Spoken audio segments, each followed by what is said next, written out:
नमस्कार दोस्तों, एक बार फिर स्वागत है आप सभी का प्रोग्राम इंस्टीट्यूट के यूट्यूब चैनल में। आज हम देखते हैं नाउन के पजेसिव केस को। ठीक है, पजेसिव केस क्या होता है? चार केसेस हमने पहले देखे थे। पहले केसेस की बात करें, नाउन की केसेस कौन कौन से होते हैं? एक होता है सब्जेक्टिव केस, दूसरा ऑब्जेक्टिव केस, तीसरा वोकेटिव केस और चौथा पजेसिव केस। ठीक है, इन चारों केसेस में अंतर क्या है इसे एक बार समझ लेते हैं जल्दी से, फिर हम पजेसिव केस की तरफ चलेंगे। वैसे तो हमने इन तीनों को पहले जान चुके हैं और पजेसिव केस रह गया था, उससे पहले एक बार फिर से देख लेते हैं। तो कोई भी सेंटेंस लिखने में हमें तीन चीजों की जरूरत होती है, सब्जेक्ट, वर्ब और ऑब्जेक्ट। ठीक है, जैसे मैंने यहाँ पे लिखा Ram is a good boy, मैंने लिखा Ram is a good boy. और एक सिंपल सा एग्जांपल लिया है, यहाँ पे पहले वर्ब है और वर्ब से पहले जो कुछ भी लिखा जाता है वही क्या होता है? Subjective case. इसी को नॉमिनेटिव केस भी कहा जाता है, सब्जेक्टिव केस को ही नॉमिनेटिव केस भी कहते हैं, कई जगह लिखा मिल जाता है। और वर्ब के बाद जो कुछ होता है उसे हम कहते हैं ऑब्जेक्टिव केस। ठीक है, वर्ब के बाद जो कुछ है वो क्या है? Objective case. और बॉय एक नाउन है इसलिए ऑब्जेक्टिव केस है, और राम भी एक नाउन इसलिए क्या है? सब्जेक्टिव केस है। ठीक है, अब ये तो हो गया सब्जेक्टिव ऑब्जेक्टिव केस के बारे में। वोकेटिव केस क्या होता है इसको भी समझ लेते हैं। वोकेटिव केस हम किसी को एड्रेस करने के लिए इस्तेमाल करते हैं। ठीक है, जैसे किसी का नाम पुकारने के बाद हम कुछ बात कहते हैं तो वही क्या होता है? Vocative case. जैसे मैंने यहाँ पे कहा राम कॉमा कम हियर। ठीक है, Ram comma come here, Ram एक नाउन है और इसके बाद हम क्या लगाते हैं? कॉमा लगाते हैं, यही है वोकेटिव केस। ठीक है, वोकेटिव केस हमेशा किसको कब यूज करते हैं? किसी को एड्रेस करने के लिए। अब हमारा चौथा जो पार्ट है पजेसिव केस, इसको ध्यान से पढ़ना है, ये बहुत इंपॉर्टेंट है एग्जाम पॉइंट ऑफ व्यू से। तो पजेसिव केस के बारे में देखते हैं। पजेसिव केस में होता क्या है? ये किसी भी चीज पर पोजीशन को दर्शाता है। पोजीशन मतलब अधिकार को, कब्जे को दर्शाता है। जैसे ये पेन मेरा है तो मैं क्या कहूंगा? ये मेरा पेन है। ठीक है, तो ये पेन पे मेरा अधिकार को शो कर रहा है। राम की किताब है, राम का अधिकार है उस किताब पे, वो राम की किताब है, उसी को हम पोजीशन कहते हैं। तो यहाँ पे कैसे यूज करते हैं, क्या यूज करते हैं वो समझते हैं। यहाँ पे हम जनरली दो चीज यूज करते हैं, या तो ऑफ को यूज करेंगे या फिर एपोस्ट्रोफी का यूज करेंगे। ठीक है, एपोस्ट्रोफी का भी मतलब होता है पोजीशन शो करना, ऑफ भी पोजीशन शो करता है। ठीक है, अब ये देखो ऑफ के दो काम होते हैं, एक तो सिलेक्शन करता है, किसी कुछ चीजों में से एक चीज उठानी है तो वो सिलेक्शन को भी दर्शाता है। ऑफ के हमेशा दो यूज होते हैं, सिलेक्शन को या पोजीशन को। ठीक है, पोजीशन यानी अधिकार को दर्शाएगा या फिर दर्शाएगा सिलेक्शन को। ठीक है, किसी में से एक चीज को चुनना। अब इसका शाब्दिक अर्थ क्या होगा? का होगा। ऑफ मतलब का, एपोस्ट्रोफी लगा दिया का। अब देखो कब यूज करना है एपोस्ट्रोफी को, कब यूज करना है हमें ऑफ को। अब जनरली एक चीज का हमेशा याद रखना है कि लिविंग थिंग्स के साथ ही, यानी कि जीवित चीजों के साथ ही हम एपोस्ट्रोफी का यूज करेंगे। नॉन लिविंग थिंग्स के साथ हम इस्तेमाल करते हैं किसका? ऑफ का इस्तेमाल करेंगे। ठीक है, अब जैसे मैंने लिखा है लिविंग थिंग्स में, एग्जांपल के रूप में क्या हो जाएगा? राम्स पेन, राम का पेन। ठीक है, तो यहाँ पे राम का पेन है, यानी पेन पे किसका अधिकार है? राम का।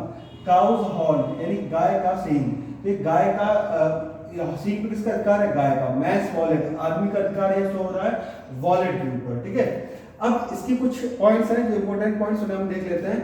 जैसे कि प्लूरल, ये तो सिंगुलर्स मैंने एग्जांपल के रूप में लिए हैं। देखो प्लूरल नाउन के साथ जब प्लूरल नाउन एस और ईएस पे एंड होते हैं तब हम एस का प्रयोग एपोस्ट्रोफी के बाद नहीं करेंगे। एग्जांपल के रूप में मैंने यहाँ पे लिख दिया है, अभी समझ लो। जैसे मैंने यहाँ पे लिखा क्या, मैं लिखता हूँ बॉय। अब बॉय क्या है? सिंगुलर है। अगर मुझे इसके साथ एपोस्ट्रोफी लगाएंगे तो हम कैसे लगा देंगे? डैड ऐसे लगा देंगे। बॉयज बुक लिख दी मैंने, लड़के की किताब। ठीक है, एक लड़के की किताब को ये दर्शा रहा है।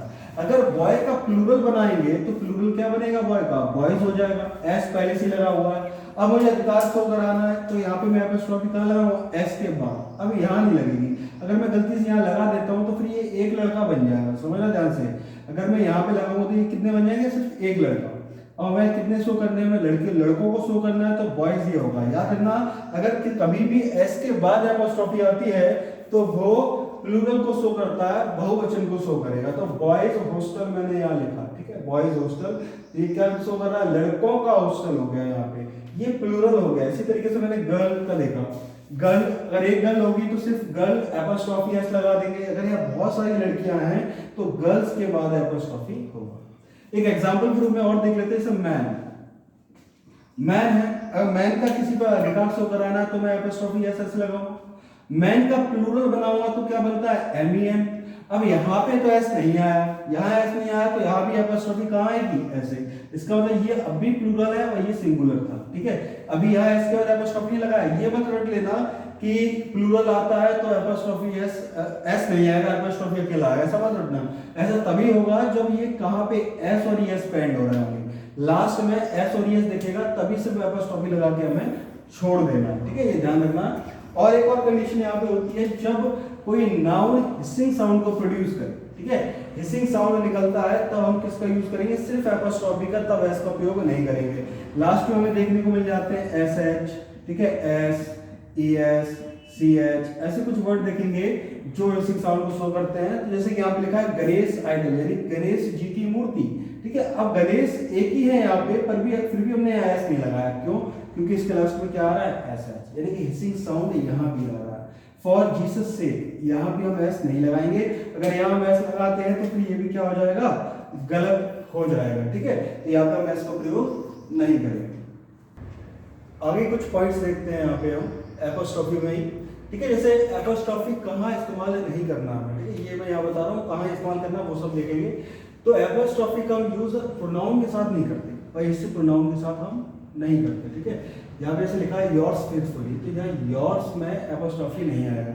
अब यहाँ समझना ध्यान से, ये योर्स का मतलब ही है your plus S, apostrophe S, ठीक है, ये खुद ही पोजीशन को शो करता है, ठीक है। जैसे एग्जांपल में समझते हैं, कभी ऐसा नहीं है कि प्रोनाउन के साथ तो एपोस्ट्रोफी एस लगा नहीं मिलेगा, जैसे इट्स में एपोस्ट्रोफी एस में लगा दिया, तो इसका मतलब ये नहीं है उस पर अधिकार को शो कर रहा है, ये शो करता है इट इज को, किसको शो करेगा, इट इज को, ठीक है। तो एक चीज ध्यान से रखो कि इस एपोस्ट्रोफी का यूज हम नाउन के साथ करते हैं, प्रोनाउन के साथ नहीं करते कभी भी, ठीक है। अगर कभी प्रोनाउन के साथ दिखता है तो उसका अलग मतलब होता है, वो यहाँ पे हेल्पिंग वर्ब को शो करने लग जाता है। कौन सी हेल्पिंग वर्ब होती है, इस वाली, ठीक है, इसको ध्यान रखेंगे हम यहाँ पे। और एपोस्ट्रोफी को हम यूज नहीं करेंगे नॉन लिविंग थिंग्स के साथ, ये मैं पहले ही बता चुका हूँ।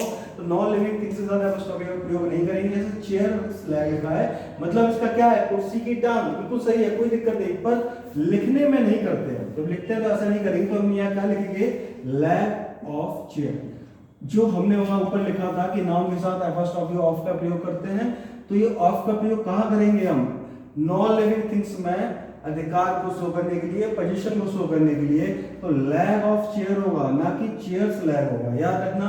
नॉन लिविंग थिंग्स के साथ हम किसका उपयोग करने लगते हैं, ऑफ का, और ऑफ का जनरली यूज दो ही जगह होता है, सिलेक्शन के लिए या फिर पोजीशन के लिए। जैसे लिखा माय पेन सिंक, तो यहाँ क्या हो जाएगा, इंक ऑफ माय पेन, ठीक है।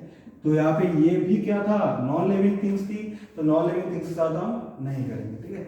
पर एक यहाँ पे कंडीशन होती है कि नॉन लिविंग थिंग्स को जब मानव की तरह ट्रीट किया जाए, इंसानों की तरह ट्रीट किया जाए, तब हम एपोस्ट्रोफी एस का प्रयोग कर सकते हैं। उसी को इंग्लिश में नाम दिया जाता है पर्सोनिफिकेशन, ठीक है। तो जब यहाँ पर्सोनिफिकेशन की बात की जाए, यानी मानवीकरण की बात की जाए, तब हम एपोस्ट्रोफी का यूज कर सकते हैं, ठीक है। जैसे कि नेचर, प्रकृति, इसको हम ह्यूमन बीइंग की तरह ट्रीट करते हैं, या फिर पोइट्रीज में हम इसको लिखेंगे, कविताओं में तो निर्जीव वस्तुओं को जीवित बना के लिखते हैं, तो वहां पे हम इस्तेमाल कर सकते हैं। देखो पर्सोनिफिकेशन में हमने लिखा एग्जांपल नेचर्स लव, तो ये बिल्कुल सही होगा। यहाँ पे हम मानव की तरह ट्रीट कर रहे हैं। सन्स फ्यूरी, ठीक है, सूरज का तेज, सूरज का तेज, सूर्य भगवान मानते हैं, उसको भी इंसान की तरह ट्रीट करते हैं। नेचर, प्रकृति, माँ की तरह ट्रीट करते हैं, इसीलिए इनके साथ हम एपोस्ट्रोफी एस का प्रयोग कर पा रहे हैं, पर नॉन लिविंग थिंग्स के साथ हम इनका प्रयोग नहीं करेंगे। और कहाँ कर सकते हैं नॉन लिविंग थिंग्स में, हम नॉन लिविंग थिंग्स में टाइम के साथ कर सकते हैं, वेट के साथ कर सकते हैं, डिस्टेंस के साथ और प्लेस के साथ। ये चार चीजों को हम जरा ध्यान रखेंगे। इसमें लिखा है ए डेज लीव, इसका मतलब वो क्या हुआ, एक दिन की छुट्टी। का और की मीनिंग देगा, इस पे छुट्टी एक दिन की है, तो यहाँ पे हम क्या लगा रहे हैं, यहाँ पे हम एपोस्ट्रोफी एस का प्रयोग कर रहे हैं, ठीक है। ए पाउंड्स वेट, एक पाउंड का वजन, ठीक है। आर्म्स लेंथ, एक हाथ की लंबाई। तो टाइम, वेट, डिस्टेंस और प्लेस का प्रयोग करेंगे, तब हम एपोस्ट्रोफी एस का प्रयोग कर सकते हैं। अदरवाइज नॉन लिविंग थिंग्स में कभी भी नहीं होगा। बस यही दो कंडीशंस है जहां हमें थोड़ा सा ध्यान देना है, ठीक है। नॉन लिविंग थिंग्स में और कहाँ कर सकते हैं, इसको भी आगे देख लेते हैं। कुछ ईडियम और फ्रेजेस में, ईडियम और फ्रेजेस यानी कि मुहावरे और कहावतों में पहले से ही लगा हुआ होता है, वहां भी हम उसको हटाते नहीं है। जैसे लिखा है एट ए स्टोन्स थ्रो, ये भी एक ईडियम है। एट विट्स एंड, ये भी एक ईडियम है। एट ए स्टोन थ्रो का मतलब हुआ कि स्मॉल डिस्टेंस पे, कम दूरी पे। तो यहाँ पे हमने देखा कि यहाँ पे क्या लगा हुआ है, एपोस्ट्रोफी एस पहले से लगा हुआ है, इसमें से भी हम इसको रिमूव नहीं करते। ये सही होता है, अगर आप ईडियम और फ्रेजेस में लगा हुआ है तो उसमें से हम हटाएंगे नहीं, ठीक है।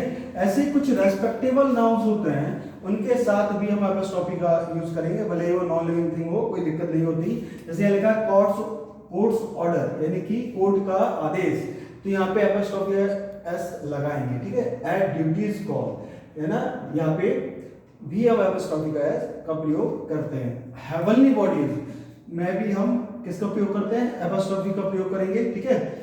तो अर्थ एटमॉस्फेयर यानी कि अर्थ का यानी पृथ्वी का क्या है, एटमॉस्फेयर है, वायुमंडल। मार्स सैटेलाइट, मार्स की सैटेलाइट, तो यहाँ भी हम इसको नहीं हटाएंगे, तो ये कैसे होते हैं, बिल्कुल सही है, इसमें कोई भी दिक्कत नहीं है। बस नॉर्मली जनरली जो नॉन लिविंग थिंग्स होती हैं, चेयर हुआ, टेबल हुआ, कुर्सी, इन सब चीजों के साथ हम नहीं करेंगे। बाकी के कुछ जो हमने अभी लिखे हैं यहाँ पे 5 प्रकार, उसमें हम करेंगे टाइम, डिस्टेंस, प्लेस के साथ कर सकते हैं, ईडियम के साथ कर सकते हैं, और कुछ रेस्पेक्टेबल नाउन के साथ भी कर सकते हैं, हेवनली ऑब्जेक्ट के साथ भी कर सकते हैं, ठीक है। तो यहाँ पे 2 रूल देखते हैं, एक छोटे से 2 रूल है।